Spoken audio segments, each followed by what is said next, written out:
통칙이 있고 거기에 출제 경향 수험 대책을 보면 총칙은 2~3문제 출제된다고 했고요. 올해 2문제 출제됐습니다.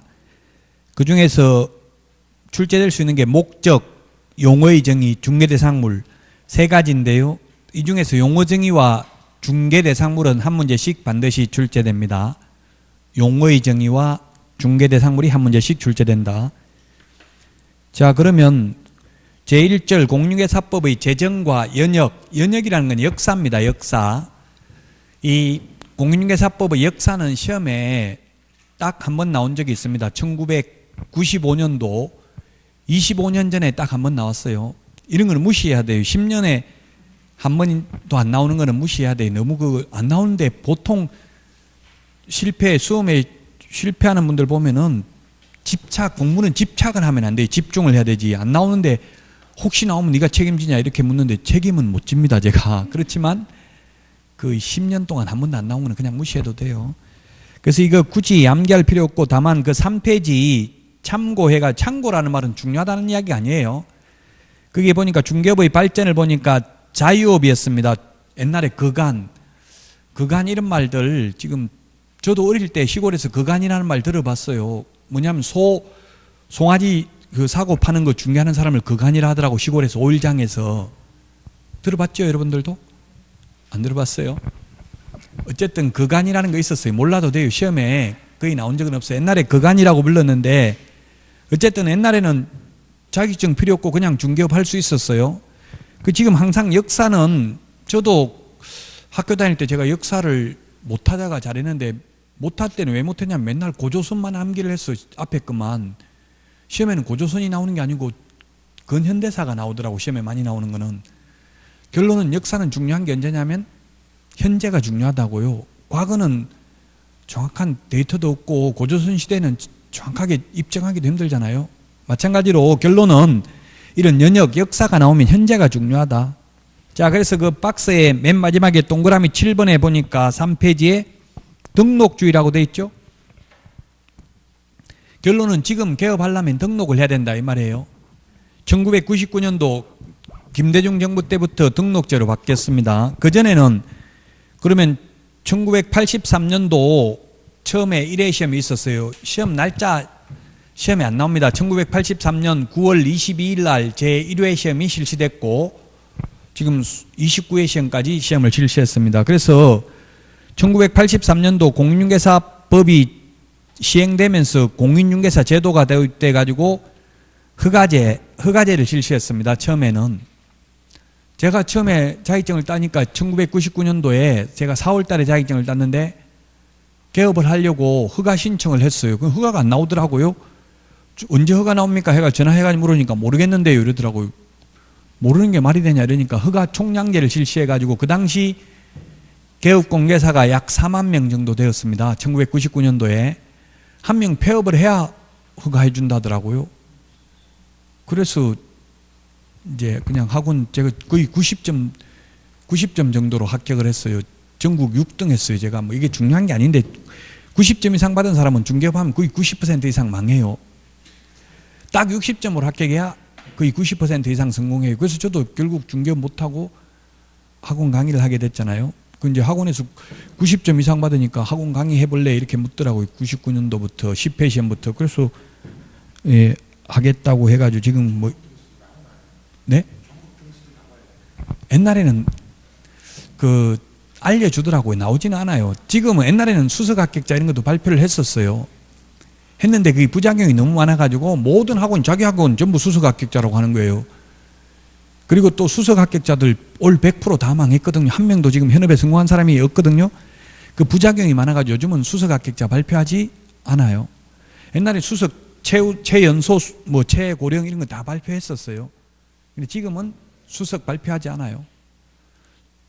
6등 발표 안 하는데 그냥 거기서 6등 했네 이렇게 하더라고요. 그래서 제가 뭐 아는 거고 어쨌든 그 점수 잘 받는 게 바람직하지 않아요. 시험 개업에 성공하려면은 딱 60점으로 합격하는 게 좋은데 그렇다고 딱 60점 받을 수가 없잖아요. 그러니까 좀 여유 있게 공부는 해야 돼요. 근데 아무리 열심히 공부해도 뭐 80점, 90점 잘 안 넘어가니까 걱정할 필요는 없어요. 어쨌든 통계를 보면 고득점 합격한 분들은 현업에 성공한 사람이 없습니다. 점수가 높으면 높을수록 성공 확률이 낮다는 게 통계예요. 딱 60점이 가장 바람직하긴 합니다. 자, 어쨌든 허가라는 것은 뭐냐면 허가와 등록의 차이를 지금 설명하려고 말씀드리는 거예요. 허가를 내줄 수도 있고 안 내줄 수도 있다 이 말이에요. 재량권이 있는 거예요. 허가 관청이. 근데 등록이라는 것은 허가하고 달리 등록 요건만 맞으면 무조건 등록해 줘야 돼요.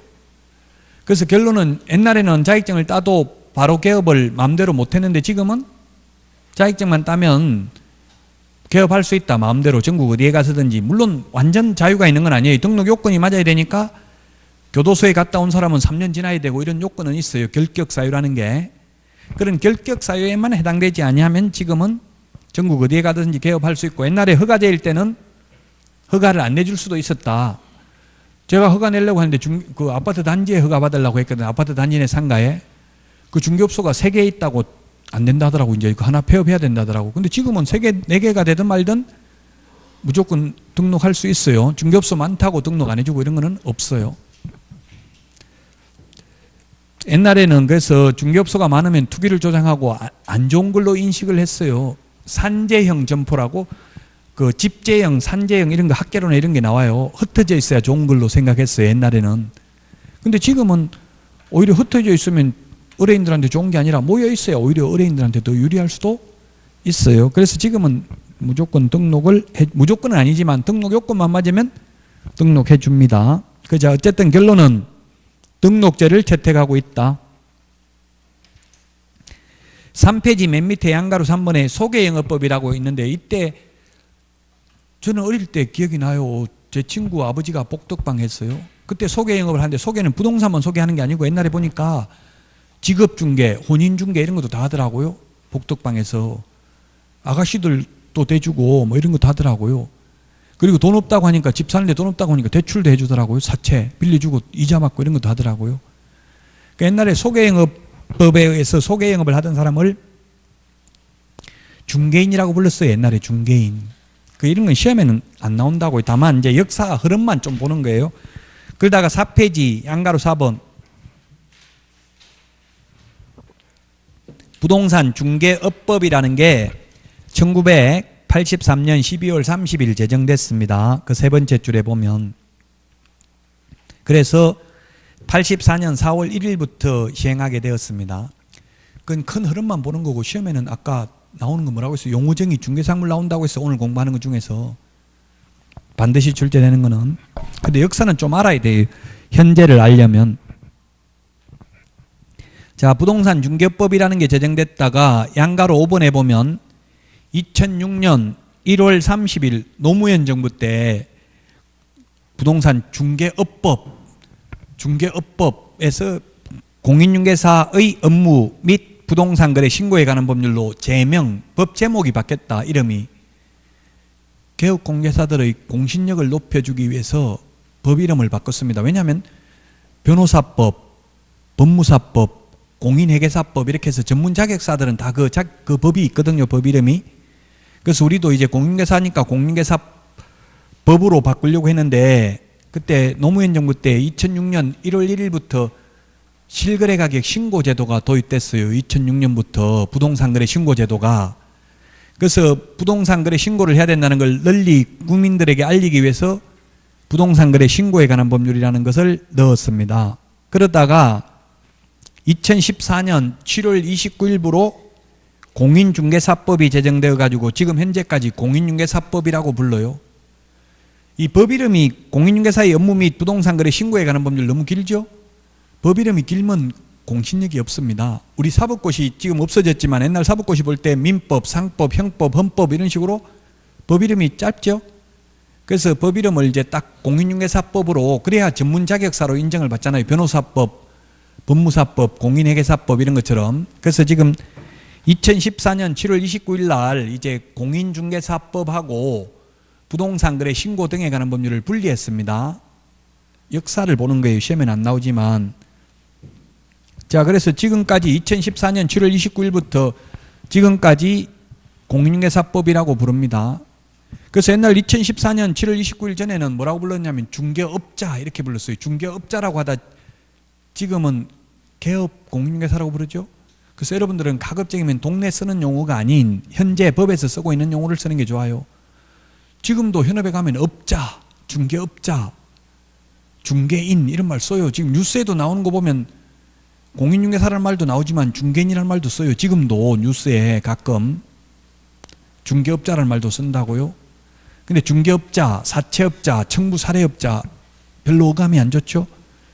그 부정적 인식을 불식시키기 위해서 개업 공인중개사로 바꿨습니다. 2014년 7월 29일부로. 당연히 중개인이라는 말도 쓰지 않습니다. 지금은.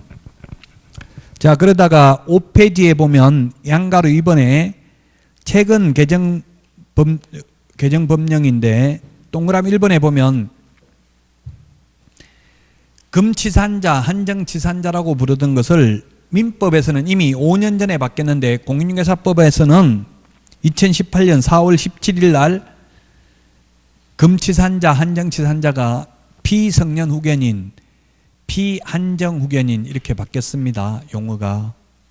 그 다음에 동그라미 2번 이거는 시험 보고 나서 올 시험 범위는 아니었습니다. 동그라미 2번은 2018년 11월 15일부로 오늘 며칠인가요? 오늘 15일이에요?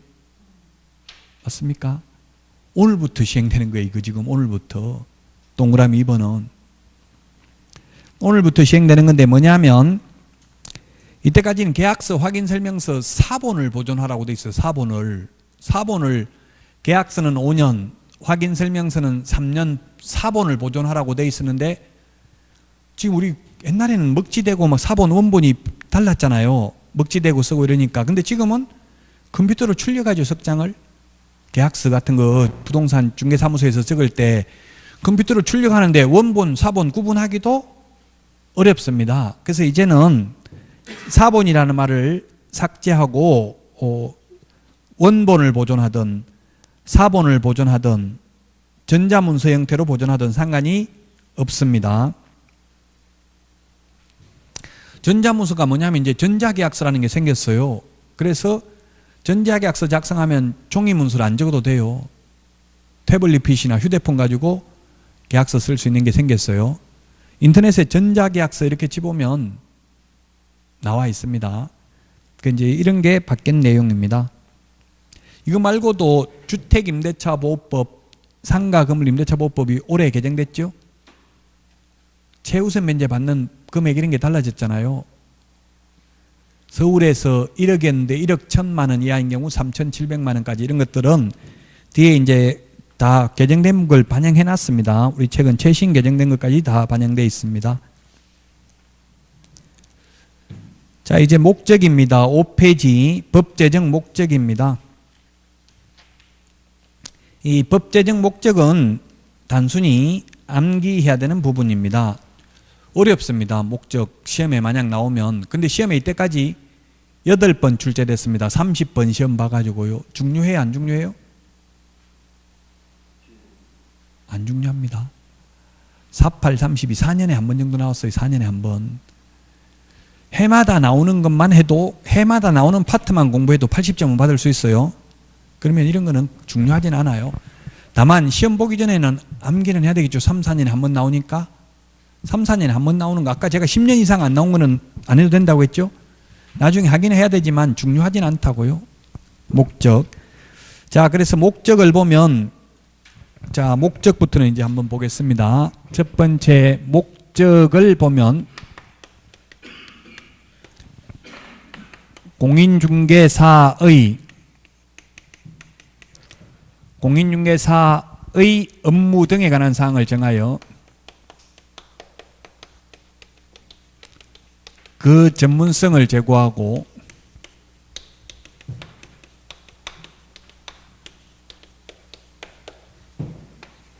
그 다음에 부동산 중개업을 건전하게 육성하여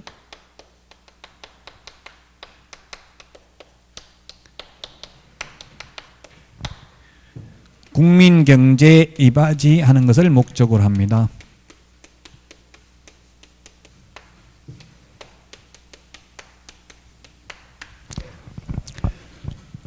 이건 단순히 암기기 때문에 논리적으로 하면 좀 안 맞아요. 논리적으로 하면 이게 지금 공인중개사, 개업공인중개사, 소속공인중개사 이게 다 다르거든요. 이 공인중개사는 단순히 자격을 취득한 사람이에요. 엄밀히 말하면 이걸 논리적으로 보면 개업공인중개사 등의 업무 등에 관한 사항을 정한다라고 하는 게 맞아요. 논리적으로 보면. 근데 법을 만든 사람도 지금 공인중개사하고 개업공개사 이걸 헷갈려 하는 거예요. 어쨌든 악법도 법이라고 이거는 제가 유추 해석을 할 수가 없어요. 딱 법조문 있는 그대로 암기해야 돼 이거는. 그래서 공인중개사의 업무 등에 관한 사항을 정한다. 왜 이런 말씀을 드리냐면 공인중개사는 단순히 자격증만 취득한 사람이라서 공인중개사는 아무 일도 못해요. 자격증만 취득해도 등록해야 된다고 했죠. 개업하려면. 그래서 논리적으로 보면 안 맞지만 시험에 나오면 그냥 공인중개사의 업무 등에 관한 사항을 정하고요. 중개업을 건전하게 육성해야 한다. 중개업을 육성하는데 시험에는 그냥 중개 업무를 육성한다. 중개업자를 육성한다. 이런 거 X로 출제됐습니다.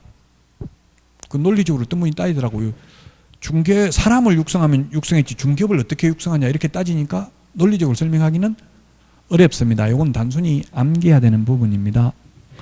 국민경제 이바지인데 이것도 만약에 국민재산권 보호하면 X입니다.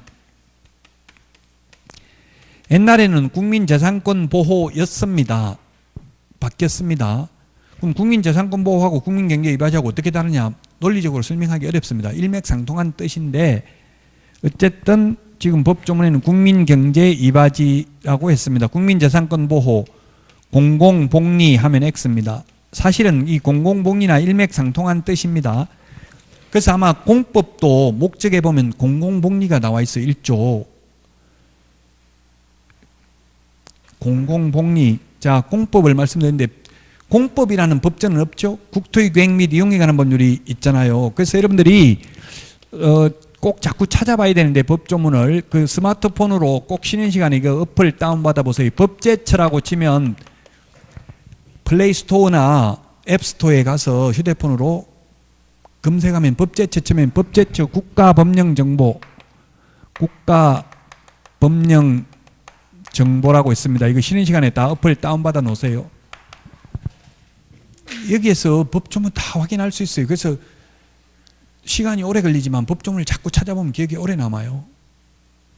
1조 목적도 마찬가지고 휴대폰 이 어플이 물론 이 휴대폰에 어플 다운 안 받고 그냥 네이버나 다음에서 법제처 국가법령정보센터에도 들어갈 수는 있어요. 그 들어가면 글자 크기가 휴대폰하고 안 맞는데 이게 어플 다운받으면 딱 휴대폰 크기에 맞춰서 글자가 나와 있어요.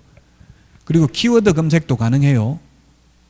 중요 키워드 뭐 예를 들면 목적 하면 목적만 치면 목적이라는 단어가 들어가는 법조문이 다 나온다고요.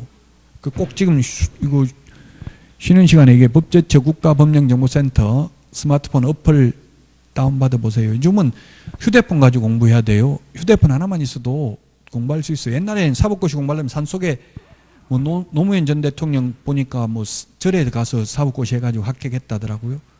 그 당시 60명 뽑는데 합격해가지고 판사 됐잖아요. 그럼 10% 안에 들었다는 이야기거든요.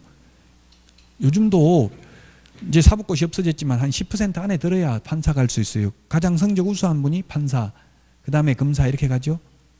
그 옛날에는 산속에서 공부할 수 있었는데 지금은 스마트폰 가지고 공부해야 된다고 법 바뀐 거 다 검색해 봐야 돼요. 그 꼭 지금 이거 어플 다운받아 보세요. 다운받아 가지고 한번 공인중개사법 다 안 치고 공인중개사라고만 치가지고 한번 공인중개사법 검색해 보세요. 찾는 거 한번 연습 좀 해보셔야 돼요. 자, 그래서 법 제정 목적 요거는 시험에 이때까지 8번 출제됐다. 그래서 6페이지에 보면 그 확인 예제 문제 나온 거 해놨습니다. 이런 기출문제 이런 식으로 출제됐다고요. 목적이. 나중에 다음에 한번 풀어보시기로 하고. 자, 그 다음에 6페이지에 법적 성질 중간법, 그 다음에 2번 일반법, 3번 특별법, 4번 국내법 이렇게 되어 있습니다. 이건 시험에는 안 나오는데요. 다만 공부하기 위한 사전 배경 지식입니다. 우리 공인중개사법은 개인과 개인과의 관계를 규율하는 법을 사법이라고 합니다. 사법. 사생활을 규율하는 법이죠. 사생활할 때 사자잖아요. 사법. 민법은 한자를 알면 좀 이해가 잘 됩니다. 근데 지금 뭐 한자까지 공부해서 하기는 쉽지 않겠지만 어쨌든 사법, 사생활을 규율하는 법을 사법이라고 한다. 근데 개인과 국가 등의 관계를 규율하는 법을 공법이라고 한다. 공적인 관계를 규율하는 법을 공법이라고 한다. 아까도 말씀드렸지만 공법은 헌법, 형법, 형사소송법 이런 거 다 공법입니다. 민법은 사법인데요. 형법도 마찬가지. 형법 공법인데 오늘 보니까 뉴스에 보니까 돈을 5천만 원 주은 사람이 주었어요. 돈 주어가지고 집에 보관하고 있었어요. 안 돌려주고. 처벌받을까요? 안 받을까요? 훔친 것도 아니고 그 돈 다 돌려줬더라고. 경찰이 찾아내가지고 돈 다 돌려줬어요. 처벌받아요? 안 받아요? 피해자 처벌 원하지 않는다 해서 돈 다 돌려받았으니까 처벌받을까요? 안 받을까요? 그것도 처벌받아요. 왜냐면 공법이니까, 공적인 관계니까. 개인들이 합의했다고 처벌 안 받는 거 아니에요. 국가와 개인과의 관계의 공법은, 형법은 처벌받는다고요. 점유이탈물 횡령죄예요. 처벌받는다고요. 예를 들면 뭐 살인해가지고, 살인은 너무 심하냐? 뭐 어디 절도죄 훔쳐가지고 피해자가 처벌 안 받는다 해도 처벌받는다고요. 개인 간의 관계가 아니기 때문에. 근데 사법은 개인과의 관계이기 때문에 개인 간에 합의하면 끝이죠. 그럼 공인중개사법은, 우리 지금 배우려는 공인중개사법은, 우리 민법은 사법이고 부동산 공법, 국토의 계획 및 이용에 관한 법률은 공법인데 우리 공인중개사법은 짬뽕이에요. 짬뽕. 혼합법, 중간법. 중간에 있다고. 공법하고 사법의 중간에 있다고요. 그래서 중간에 있다고 해서 이것을 우리 공인중개사법을 지금 중간법이라고 해놨잖아요. 중간법, 혼합법, 공사법이 혼합되어 있다고 해서 혼합법, 그 다음에 사회법 이런 말을 씁니다. 시험에는 안 나오지만 이게 공부하는 데 있어서 공법이 뭔지 사법이 뭔지 개념은 좀 잡고 하는 게 좋아요. 우리 공인중개사법은 약 99%가 전부 공법입니다. 공인중개사법도. 근데 사법은 뭐가 있느냐 하면은 공인중개사법의 사법은 중개계약이라는 게 있어요. 중개계약. 계약이라는 말 들어가면 이 법률행위거든요. 사법이 사법. 계약이라는 말, 계약이라는 건 뭐냐면 청약과 승낙의 의사표시 합체에 의해서 이루어지는 게 계약입니다.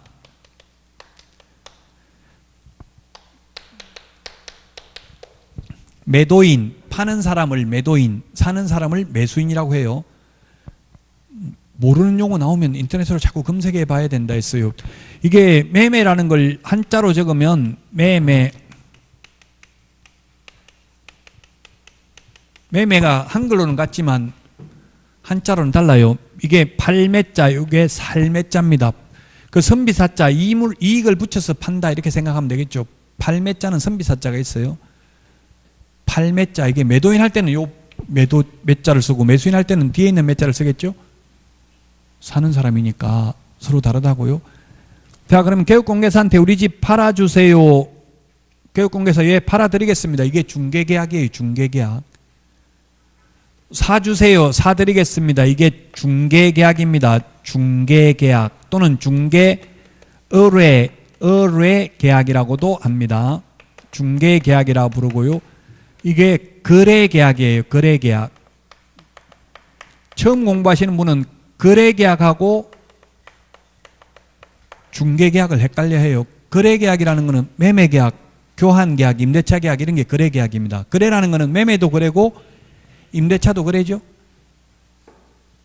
거래계약은 시험에 출제됐어요. 이거는 의뢰인들끼리 맺는 게 거래계약이고 의뢰인과 개업공개사가 맺는 게 중개계약이라고요. 제 친구가 지금 속초에서 중개업을 크게 하고 있는데 지금 뭐 한 거의 20년 가까이 돼 가는데 제가 속초에 놀러 갔는데 의뢰인이 전화 왔더라고요. 원룸 있습니까? 이렇게 전화 왔더라고요. 그러면 우리 원룸 팔아주세요 또는 세 놔주세요 이렇게 하면 싫어요. 못 해주겠어요 하면 공인중개사법 위반이에요? 아니에요? 집 좀 팔아달라고 하는데 당신 집 못 팔아주겠어요. 위반이에요? 아니에요? 위반 아니죠. 공법은 개인 간에 합의해서 끝나는 게 아니라고 했어요. 이게 사법이에요. 사법. 중개 계약이잖아요. 계약이라는 게 사법이라고요. 그래서 팔아주세요 하는데 싫어요. 못 팔아주겠어요 해도 된다고요. 청약을 했는데 승낙을 거절할 수 있다고요. 안 팔아줘도 공인중개사법 위반 아니에요. 다른 중개업소 가서 알아보세요. 그런 말 안 해도 돼요. 아, 저는 싫어요. 당신 집 팔아주기 싫어요. 해도 상관없다고요. 계약이기 때문에 계약은 합의가 돼야 되죠. 그래서 요거 중개계약만 사법적 요소입니다. 그 나머지는 다 공법적 요소예요. 예를 들면 아까 개업하더라도 자격증 따가지고 그냥 마음대로 개업하면 안 된다 했죠. 등록해야 돼요. 등록하려면 다시 자격증하고 이런 거 다 제출해야 되고 교도소 갔다 왔는지 이런 거 확인받아야 돼요. 사무소 확보했는지 임대차 계약서 이런 것도 제출해야 돼요. 그건 공법적 요소입니다. 그럼 사무소 이전하려면 신고해야 돼요. 이전하고 나면 마음대로 옮겨버리면 안 돼요. 이전했다고 신고해야 된다고 등록관청 시군구에. 이 다 공법적 요소예요. 마찬가지에 휴업하는 것도 사무소 문 닫으려면 그냥 문 닫으면 안 되고 미리 신고해야 돼. 휴업하겠다고. 다 공법적 요소죠. 개인과 등록관청 시군구 간의 관계, 지자체와의 관계잖아요. 그게 공법적 요소라고요.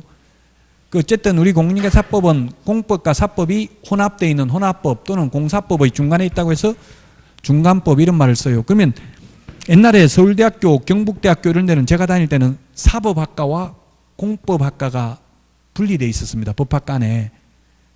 그럼 어디가 더 커트라인이 높았겠어요? 공법학과하고 사법학과하고. 어디가 더 어렵겠어요? 공부하기가 공법, 사법이. 사법이 어렵습니다. 사생활이 어려워요. 사생활은 무슨 짓을 할지 아무도 몰라요. 둘이서. 그래서 사법은 판례가 많아요. 민법은. 왜냐하면 개인 간의 관계를 다 법으로 규율할 수는 없잖아요.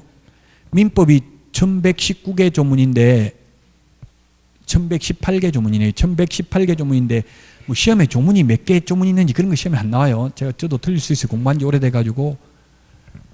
그래서 사법이 훨씬 어렵다고요. 공법은 여러분들이 처음 공부하면 오히려 민법이 쉽고 공법이 어렵게 느껴질 수도 있어요. 왜냐하면 공법 처음 접하니까 건축법 이런 거 처음 국토의 계획 및 뭐 용도 지역 지구 이런 거 처음 접하니까 어려울 수 있죠. 근데 공적인 관계는 판례가 없어요. 왜냐하면 법에 다 정해져 있기 때문에. 예를 들면 건물 지으려면 건폐율 60% 또는 50%라고 하면 자기 땅 반밖에 못 짓는다. 딱 법에 정해져 있으니까 그 뭐 판례가 있을 수가 없잖아요. 그대로 지켜야 되니까. 근데 사법은 일일이 다 개인적인 관계를 규율할 수 없기 때문에 포괄적인 내용만 규정하고 있어요. 포괄적인 내용만.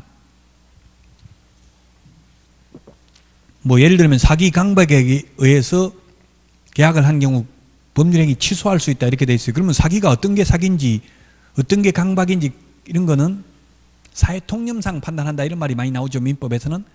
사회통념상 이 말은 판사가 판단한다 이 말이에요. 그래서 사법은 판례가 많아요. 민법은 40문제 중에서 30문제 이상이 판례가 출제된다고. 다툼이 있으면 판례에 의함 이렇게 돼 있어요. 문제에. 공인중개사법도 다툼이 있으면 판례에 의함 이게 최고 많이 나올 때는 10문제까지 나와요. 자, 공인중개사법은 공법, 사법이 혼합되어 있는 혼합법 또는 중간법이라고 한다. 그 다음에 양가로 2번 일반법, 양가로 3번 특별법이라고 되어 있는데요. 그래서 일반법하고 특별법은 이게 절대적 개념일까요? 상대적 개념일까요? 상대적 개념이죠. 상대적. 정반대인데 일반법하고 특별법은 정반대 말이잖아요. 근데 공인중개사법은 일반법이면서 특별법이다. 모순이잖아요. 한번 일반법이면 영원히 일반법이야지. 때로는 일반법, 때로는 특별법이라는 말은 이 일반법, 특별법은 상대적 개념이라는 이야기죠. 즉 우리 부동산 일반법은 뭐냐면 일반적으로 누구에게나 보편적으로 적용되는 걸 일반법, 특별법은 특별한 사람, 특별한 대상, 특별한 장소에서만 적용되는 게 특별법이에요. 예를 들면 우리 일반 형법하고 군형법하고는 뭐가 특별법이에요? 군형법이 특별법이죠. 그래서 휴가 나와가지고 사고치고 하면은 헌병대에서 잡아가잖아요. 경찰서에서 잡아가는 게 아니고. 지금 헌병이라는 말도 바꾼다더라고. 용어를 지금 일본식 표현이어가지고 군경찰 이렇게 바꾼다더라고. 그게 맞는 것 같아요. 그죠? 우리는 뭐 군대 갔다 온 사람들은 헌병이라고 하면 뭐 하는지 알지만 그 군 경찰 이렇게 바꾼다더라고요. 어쨌든 군인은 군형법이 특별법이기 때문에 특별법을 먼저 적용한다고요. 뭐 미군 소파 규정 이런 것도 우리 그 아마 그렇게 돼 있나 봐요. 미군들은 제지하면 미군들이 자기들이 재판하는 걸로 돼 있어요.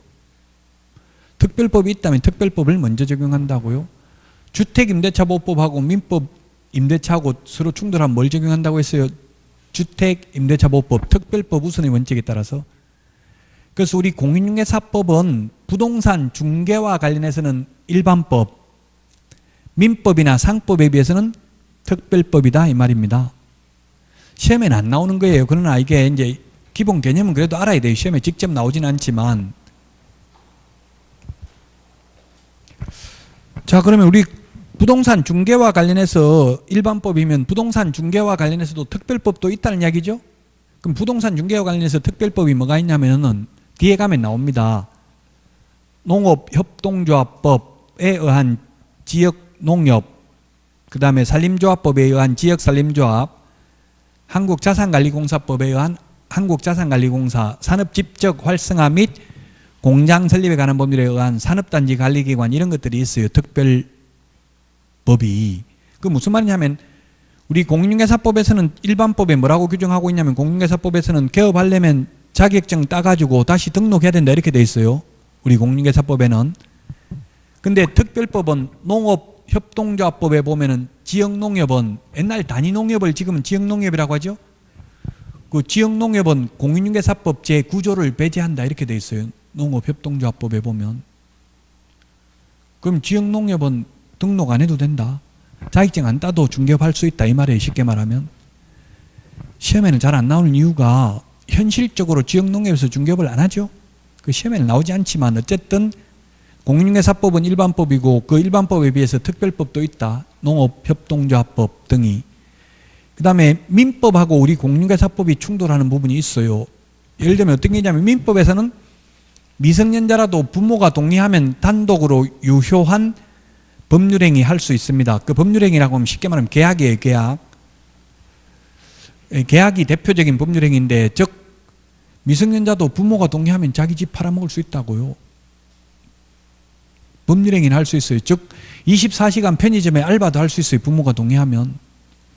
옛날에 김연아 선수가 제가 사는 동네에 살았는데 고등학생일 때 이미 광고 출연 계약 이런 거 맺고 돈 받고 했어요.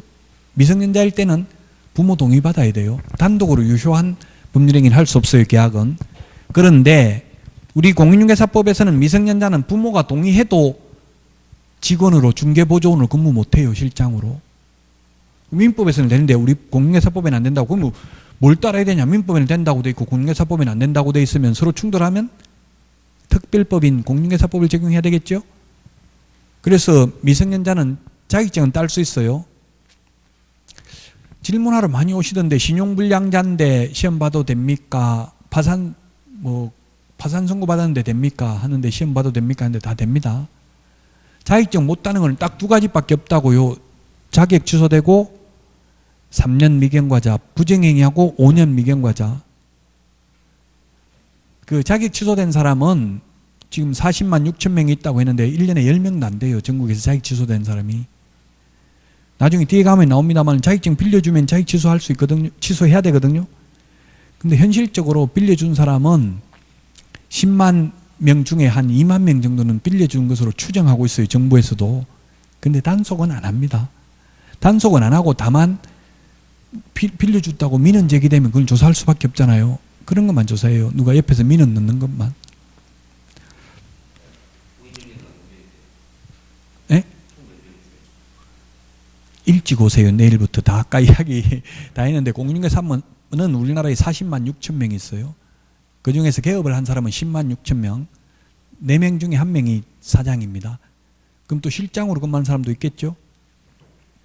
예, 조금 일찍 오셔서 저는 시계를 지금 10분 빨리 해놨어요. 시계는. 저는 뭐 한 1시간 전에 거의 옵니다. 이게 도착. KTX 타고. 그래서 한 10분이라도 일찍 오셔서 예습하는 게 중요하다고 했죠. 5분이라도 미리 딱 책 어디 나갈지 진도 이제 펴놓고 목차 보시라고. 제목, 큰 제목.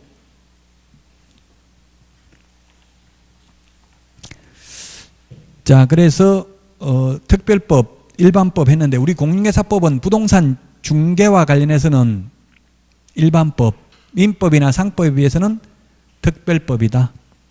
자, 그 다음에 양가로 4번 국내법이다. 국제법, 국내법 시험에 나오지는 않습니다. 대한민국 영토 내에서만 적용됩니다. 그럼 참고로 북한에서는 적용돼요, 안 돼요? 적용됩니다. 북한은 헌법상 우리나라입니다. 즉 우리 헌법에 보면 영토 규정을 두고 있어요. 한반도는 대한민국 영토는 한반도와 그 부속 도서로 한다 이렇게 돼 있어요. 그럼 북한도 헌법상은 대한민국이고 다만 김정일 괴뢰도당이 점거하고 있어서 통치권의 효력이 미치지 아니할 뿐입니다. 최근 뉴스에 나온 거 못 봤어요. 그 북한하고 맺는 거는 이거 북한이 국가가 아니다. 뭐 청와대에서 이렇게 이야기해가지고 논란이 된 적이 있는데 헌법상은 아닙니다. 국가가 실질적으로는 국가이지만 그 북한에서는 적용되지만 예를 들면 우리나라 무자격자가 공인중개사 자격증도 취득 안 하고 저 중국 가서 중개업을 하다 적발되었으면 그 중국 국가 법률에 저촉될 수는 있을지언정 우리나라 공인중개사법 위반은 아니다. 왜냐하면 대한민국 영토 내에서만 적용되니까. 실제 우리나라 사람 중국 가서 중개업 많이 하고 있어요. 외국 사는 사람 많아요. 베트남에도 보니까 황금부동산 이런 거 하고 있는 분이 있더라고요. 자격증 땄는지 그건 물어보지는 못했는데 황금부동산 한국 간판 달고 하는 데 많더라고요. 뉴욕 맨하탄에도 보니까 복덕방 이렇게 적어놨더라고요. 충격받았어요. 그 맨하탄 코리아타운에 보니까 복덕방이라고 돼 있다. 우리나라에서도 복덕방은 지금 쓰는 데가 거의 없잖아요. 근데 뉴욕에서도 복덕방이라고 쓰는 데도 있더라고요. 어쨌든 결론은 국내법이니까 우리나라 영토 내에서만 적용되고 외국에서 뭐 무등록 자격증 안 따고 중개업을 했다 하더라도 우리나라 법 위반으로 처벌받지는 않는다 이 말입니다. 자, 그 다음에 법령의 구성입니다. 법률. 우리 법규범 순서를 보면 가장 상위의 규범이 헌법이고요. 그 다음에 법률이고 그 다음에 대통령령. 이런 게 시험에는 안 나오지만 자꾸 제가 앞으로 법 몇 조에 있다 이런 말을 하거든요. 그래서 기본적으로 알고 있어야 됩니다. 그 다음에 국토교통부령, 이걸 시행규칙이라고 부르고요. 시행규칙. 그 다음에 조례라는 말도 아마 쓰게 될 겁니다. 조례. 중개보수는 조례로 정하고 있습니다. 자, 법률을 보니까 지금 법률은 법률 국회에서 만듭니다. 51개 조문입니다. 51개 우리 공인중개사법 법조문이 51조까지 있습니다. 법률은. 그 다음에 시행령은 38개 조문이 있고요. 그 다음에 시행규칙은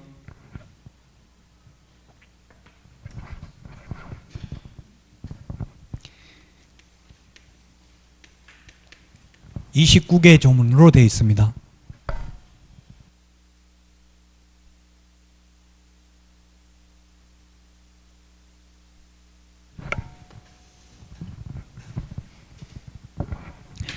다 합해도 118개 조문입니다. 118개 조문. 시험에 안 나옵니다. 이거 아까 시험에 나온 거는 미리 말했어요. 용어 정의와 중개대상물 반드시 나오고 목적은 4년에 한 번 정도 출제된다고 했으면 오늘 했습니다. 오늘 공부하는 내용 중에서.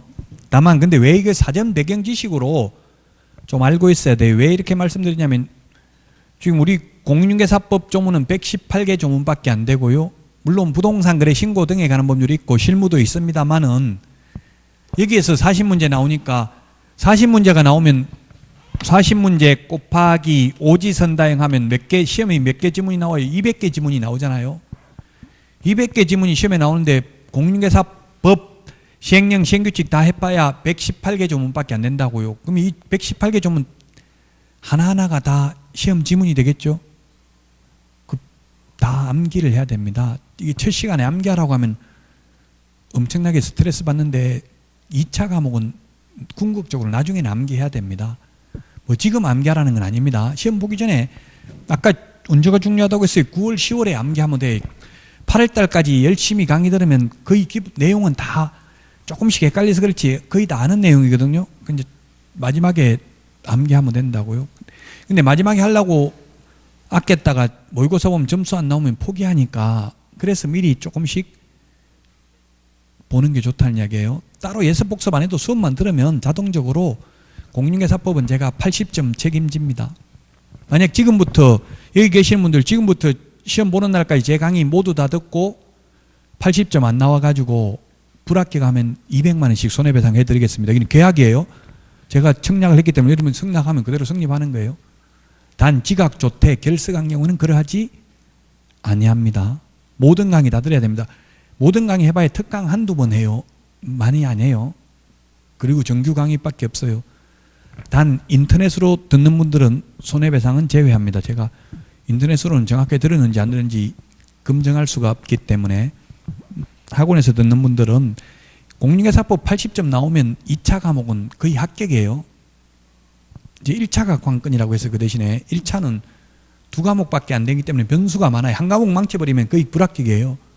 2차는 과목이 하나 더 많잖아요. 3과목이잖아요. 그럼 3과목이면 뭐 예를 들면 올해 공법이 어렵게 나와도 공인중개사법이 80점 받으면 합격이라고요. 2차는. 그 1차가 그래서 중요하다고 했어요. 자, 그러면 법조문이 일단 중요하고요.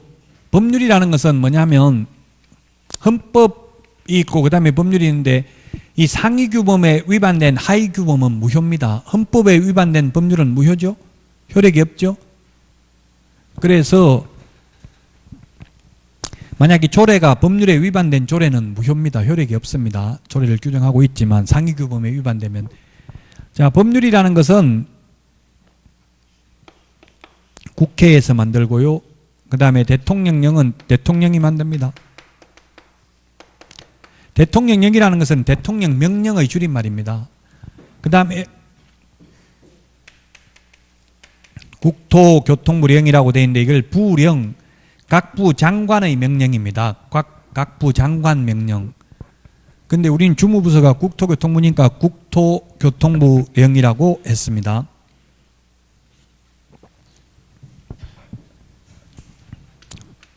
대통령 명령. 이거는 국토교통부 각부 장관이 만듭니다. 시행규칙은. 자, 그래서 국회가 만드는 법률은 포괄적인 내용을 규정하고 있습니다. 포괄적 내용을 규정하고 있고 대통령령은 세부적 내용을 규정하고 있습니다. 각부 장관의 명령은 아주 세부적 내용을 규정하고 있습니다. 그래서 대체로 다른 법은 법률, 시행령까지 주로 출제됩니다. 근데 우리 공인중개사법은 시행규칙까지 다 알아야 됩니다. 예를 들면 공간정보 구축 및 관리 등에 관한 법률, 소위 지적법의 시행규칙은 지적청량기사 시험에 주로 나옵니다. 등기법 시행규칙은 법무사 시험에 나온다고요.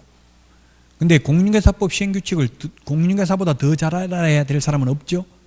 그래서 아주 세부적인 내용까지 디테일한 거 뭐 며칠 이내 해야 된다 이런 것까지 다 시험에 나온다고요.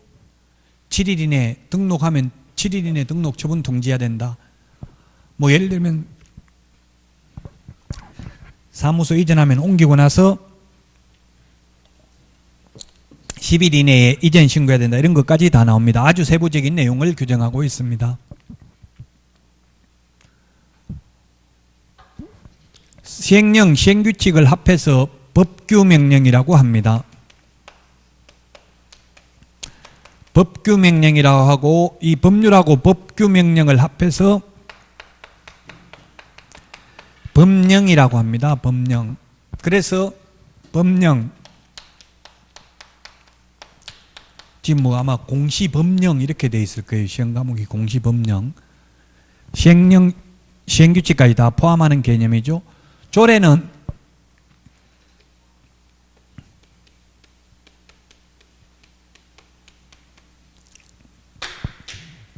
지방의회에서 만드는 것을 조례라고 합니다. 그래서 우리 중개보수는 시도 조례로 정하고 있죠.